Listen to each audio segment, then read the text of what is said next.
Okay, let me continue. So, and I was able to feel the sensation. So then I thought, what else do I know about the research about how to develop equanimity? And so one of the things that, or two things that I knew from HeartMath research was that regulated breathing and gratitude were two ways to increase equanimity. And I'll share later some of that research in another video. But so then I thought, why don't I start taking some deep breaths to help further sharpen my mind? So I started taking deep breaths, and I noticed at the top of the breathing, it was catching. So I was able to take a full deep breath. And so I thought, well, why don't I just keep taking deep breaths until I, push the envelope of that so that I can, become more autonomous. And so I was heading over to the group meditation, and we had 3 of those during the day that were in the hall. The rest could be in the hall or on your own. I was doing them mostly on my own. So I was going to the group hall. On the way, I was taking these deep breaths, and it kept catching at the top. So while I was in the group meditation, I continued taking these deep breaths. And about 5 minutes into the meditation, I suddenly started wheezing. I thought I was going to have an asthma attack. And then, all of a sudden, like I started panicking because I couldn't breathe. And I don't have asthma. I've never wheezed. And so I started panicking. And I thought, okay, let me surrender. Maybe this is sankara or something I need to release, and let me just surrender to whatever this is. And as soon as I did that, I suddenly felt like the fascia on the back of my neck quivered. And I could suddenly feel what felt like my higher self that I met in the ayahuasca journey in my system. So I was just like, whoa.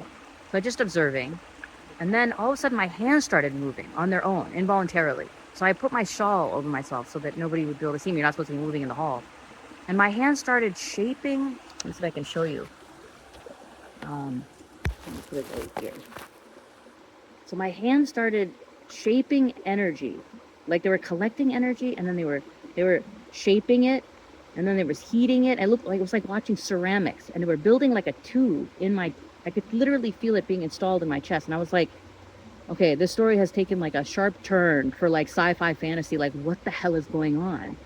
I was like, let me just see where this goes. So, it was like doing all this stuff with my hands. And then at the end, it took like 45 minutes. And at the end of that, there was like this feeling of this tube in my chest from like the place that it was like catching my throat, where we're starting to feel some tightness in the top of my throat and like in my chest. So at the end of the meditation, there was a break. So I went, I'm like, well, let me go to the bathroom or get a drink or something. As soon as I went outside, I could suddenly feel the vibrations of the trees, the stars, the sky, the earth. It's just like I did in the ayahuasca journey. Like, what the hell? Like, whatever they installed is making me more like attuned to the vibrations or something. Like, I was like, whoa. So then I went back into the hall, and during the lecture, there was more building that was going on. Like my hands were automatically building in front of my first chakra at first. Then at the end, I went to my room. As soon as I closed the door, my hands started clearing the energy in the room. I wasn't sure what that was all about, but it started clearing. Then suddenly I could feel the same love that I was feeling in the ayahuasca journey, like immersed and surrounded by that feeling. And then my hands, I started moving in that dance form that I was doing in the ayahuasca journey. So it was like they were showing me that it was Anya. It was that same higher self that had appeared during the ayahuasca journey. So I was like, whoa, like this is insane. And then I started hearing these beings and my higher self speak to me.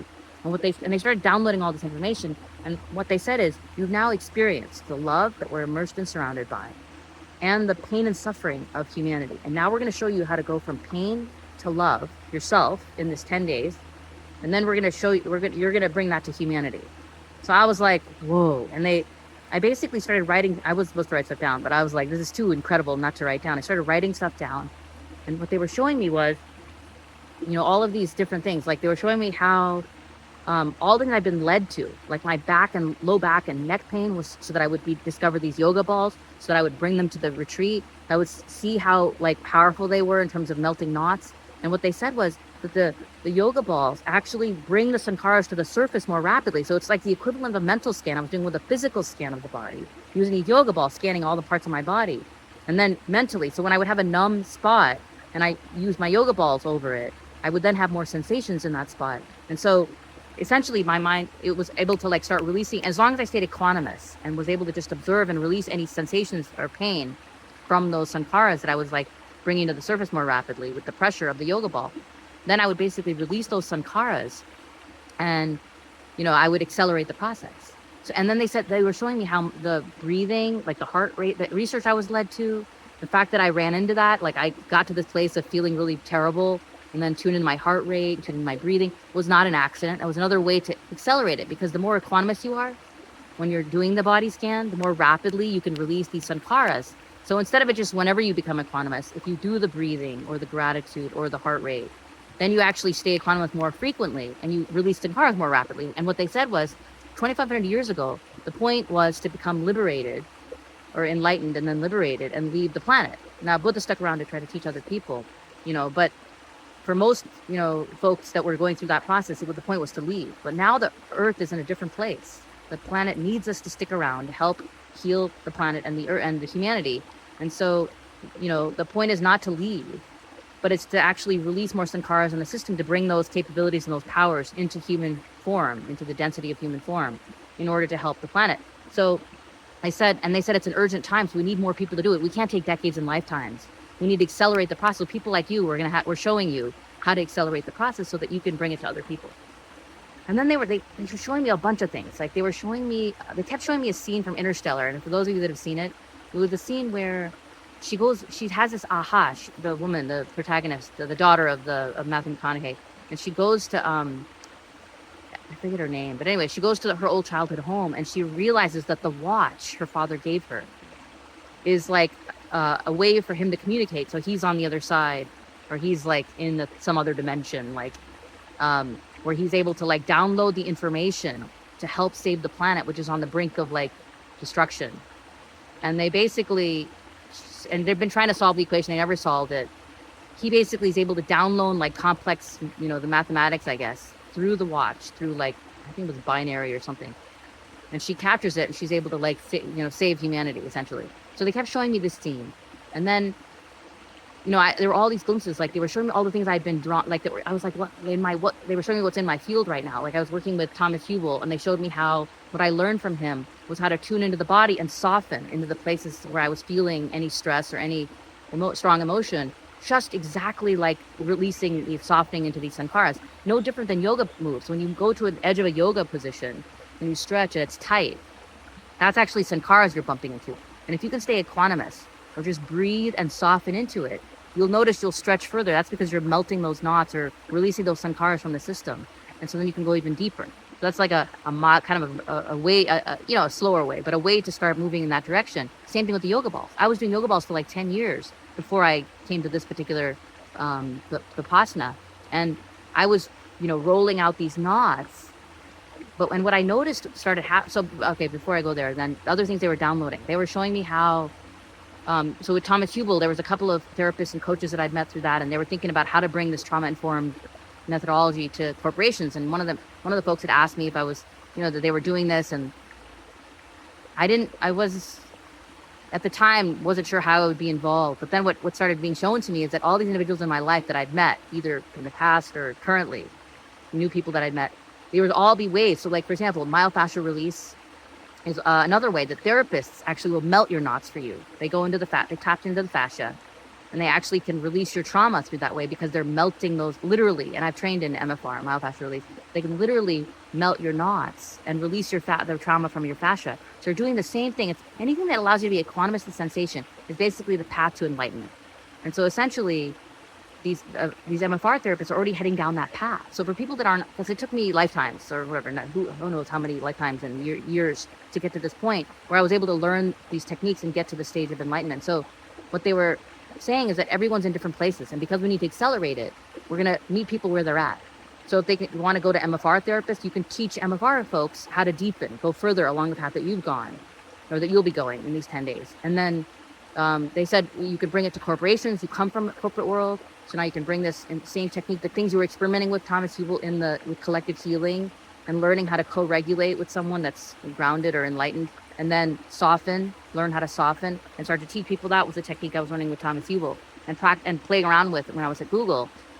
And so that's like another way to do it. And they were showing me like, all these different tools and techniques, like doing it through yoga and yoga studios, doing it through yoga balls, like getting people started on these paths of like, how to start tuning into your body, somatic work, and so on. So anyway, they were showing me all these different things. Then they were even showing me like, I was working with, technologies. So my heart rate.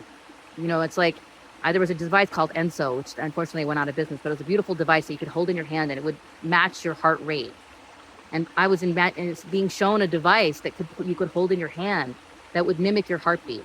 And so you could actually feel it vibrating in your hand, so that if you can't tune into it in your body yet, one way to become a quantumist is to hold it in your hand. And then later on, I discovered additional technologies and so on. So they were showing me that I was working with AI and technology to help meet people who are there using biofeedback to accelerate the process. There was a book, there was a movie, so I was seeing producers, they were showing me all these different things. I was overwhelmed and I was just writing it all down. I wasn't sure how much of it to believe. And then I started melting knots with my yoga balls, and it was literally like melting butter. What I realized was the sharper my mind was, the deeper I could go into my body and the more knots would dissolve. And it was almost as if my conscious mind was expanding into the subconscious. And just like in trauma therapy, anything that you can be aware of or bring to the surface, whether it's internal family systems or working with your therapist or whatever, if you can bring any portion of that trauma to the surface, the thought, the feeling, or the sensation, and then stay equanimous to it, or calm, and maybe work through it and process it in some way, or release it from your system, then that's how you heal trauma. And what I realized I was doing is, as my mind was getting sharper, it was a mental physical structure. So in the physical structure, as soon as I touched it, as soon as I became aware of it, it would instantly dissolve or melt away. And so this is how I was actually starting to go deeper and deeper into the body and be able to melt knots. Anyway, around 3 a.m, I was like, all right, I'm gonna have to go to sleep. I'll continue this in the morning. I have another 4 days of this where I can continue, doing all this work. Woke up in the morning and it was gone. Anya was gone. The higher self was gone. I couldn't feel, that same love or the melting of the knots and stuff. And I was like, oh no, let me try. So I tried doing the deep breaths again. And I was like, it was again catching at the top. And I tried, and she came in. I could feel her come in. But then it would be like a light getting blown out, a candle being blown out, or sputtering out. And then the message I got was, until I clear more sankharas from my own system, it's not high enough of a frequency for her to fully be embodied in me. And the reason that they were clearing the room was they forced their way in just to give me the message and let me feel it so that I could start down the path. But they couldn't stay there until I started clearing it of it. So I kind of knew my path, I knew the journey, and I was excited at that point. And then that day, I was intending to go and do more meditation and melt more knots. But instead what started happening, this was day 9 now. The day 8 is when I had all these amazing experience. Day 9, then when I woke up and I went to go meditate, I realized in the meditations in my room, the whole time was just construction, tons of construction that was going on. It was they were building spheres and tubes, and each one was 45 minutes, watching ceramics getting built, and I was incorporating it into the aura. From my fifth chakra, there was a tube that went out into the aura. From my second chakra, it was a barrel that went out. It was spheres. They went to all, I think they didn't go to the 7th or the 6th, but they went from 5 down to all the chakras. And they were going to the 4 directions. And I was and I started seeing patterns, and I was just, involuntarily moving through all, and it was going on all day. I was exhausted. My arms were killing me. I was so tired. It's what the hell is going on? At one point, I was I got really nervous because I'd seen this movie with my husband a week before I came to Vipassana called Hereditary, which I don't recommend. It's really scary. But it was my husband was watching, and I don't like scary movies, but I was somehow drawn into it because he had it going in the family room that I was sitting in.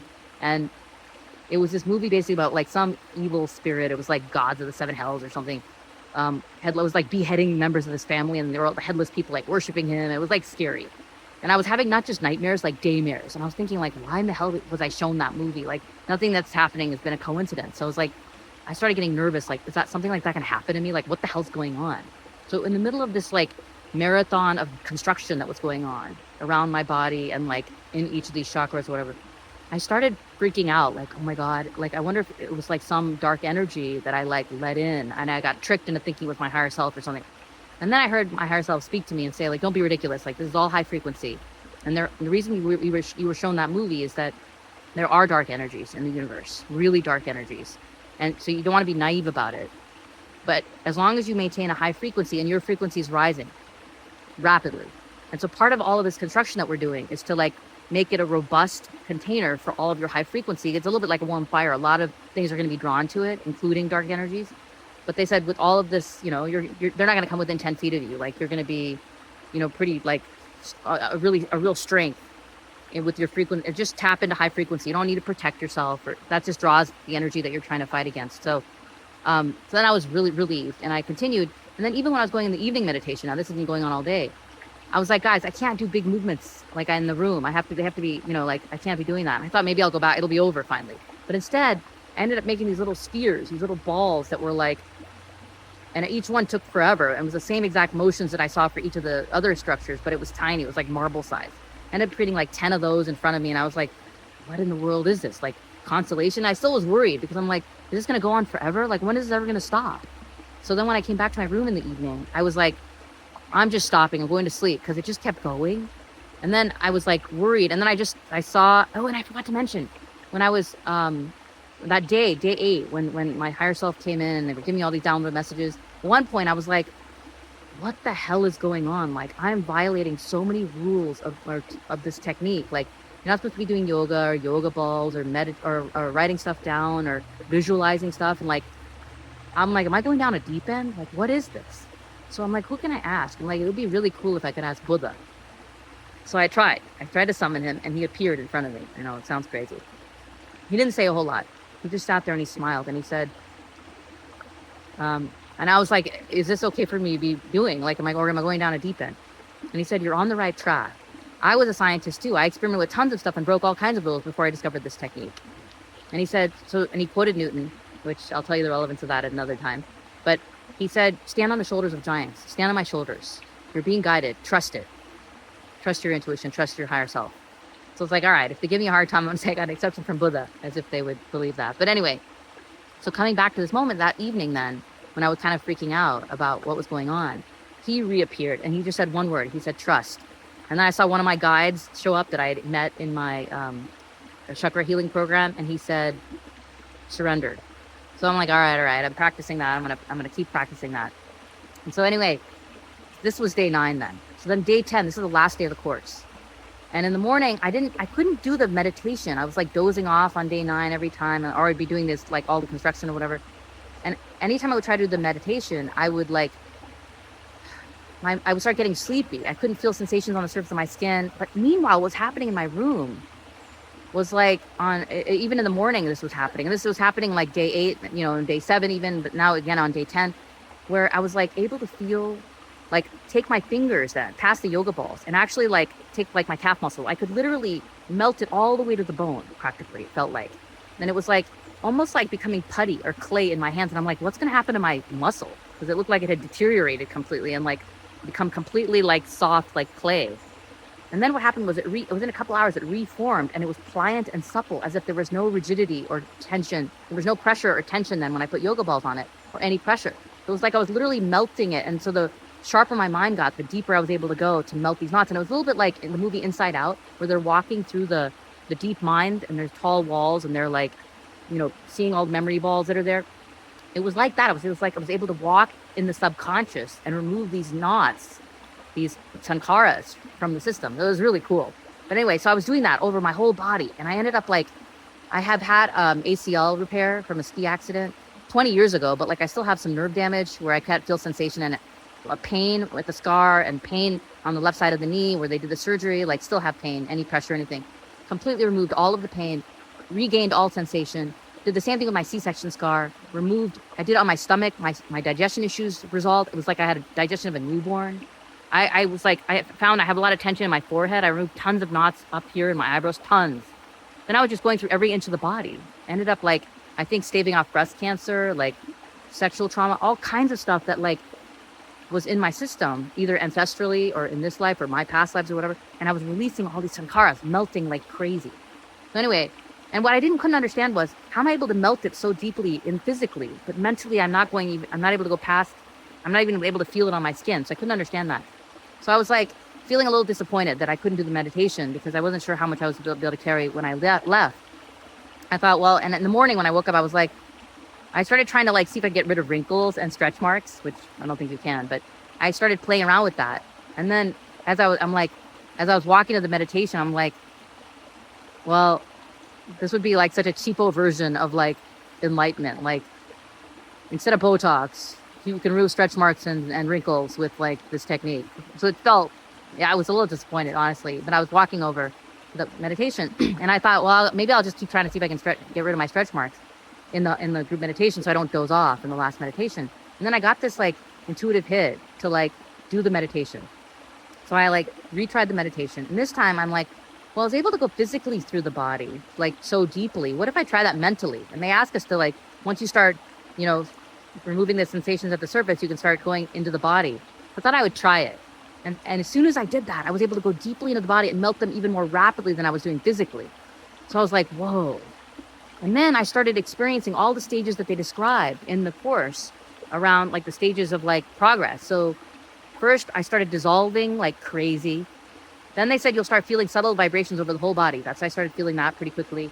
Then I was like, they said that you start crisscrossing, you know, and you penetrate the body all these different ways. And then what you can do is you can cross-check to see when you like just think of any particular tiny spot on the body anywhere, just rapidly go to it. It should sizzle with sensation, almost like an electric rod being touched there. And then you know you've done enough of the clearing. So I did that. I could feel the sizzle. Then they said go when that happens, you go through the spine and dissolve the sankara. So that's why I did that. Then I was naturally drawn to doing the chakras. So I was doing each of the chakras and I was clearing the sankaras. And it felt like it was going out to the cosmos, like it was melting like crazy. Then I was drawn to my breathing. So I took a really deep breath. And at the top where it was catching again, I could feel exactly where in my body the sankaras were caught. So I basically like brought my awareness to those spots and was able to like dissolve those sankaras. And then my breath started opening. So it was almost like riding a wave where I started opening my breath. And when it fully opened, then I started feeling a quiver from the top of my head down to the base of my spine. My head shot up to the sky. I started seeing sunlight in my vision. And then it felt like a channel opened through my breath where my higher self, the channel fully opened. My higher self came in. I was like, whoa, I think I just experienced like one of the stages of enlightenment. And then what happened was when she came in fully, she was like immediately still like moving a little bit to release more sankaras. And essentially then as she like kept, I was like, oh, maybe there's more stages. And they called the course at that point. They said, now the course is actually, I'm going to continue this later.